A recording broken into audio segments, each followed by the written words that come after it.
রাজধানীতে মোহাম্মদপুরে যৌথ বাহিনীর অভিযানে 2 সন্ত্রাসী নিহত হয়েছে এবং অন্তত 5 জনকে আটক করা হয়েছে। মোহাম্মদপুরের চাঁদ উদ্যান এলাকায় 19 ফেব্রুয়ারি দিবাগত রাত 1টার দিকে এই ঘটনা ঘটে।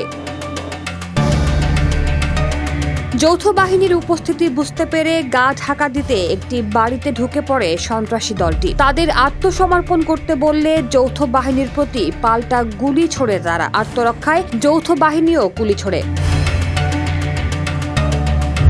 এক পর্যায়ে ওই ঘরে প্রবেশ করে .22 বোর পিস্তল, চাপাতি সহ অন্যান্য অস্ত্র জব্দ করা হয় এবং 5 সন্ত্রাসীকে আটক করে যৌথ বাহিনী। পরে ওই বাড়ির ছাদ থেকে 2 সন্ত্রাসীর মরদেহ উদ্ধার করা হয়। মোহাম্মদপুর জোনের সহকারী পুলিশ কমিশনার এই তথ্য নিশ্চিত করেন। 2 জন নিহত হওয়ার খবর পেয়ে ঘটনাস্থলে পুলিশ উপস্থিত হয়। নিহত 2 জনের মরদেহ সোহরাওয়ার্দী মেডিকেল কলেজের মর্গে রাখা হয়েছে। গ্রেফতারকৃতদের বিরুদ্ধে আইনানুগ ব্যবস্থার প্রক্রিয়া চলমান রয়েছে।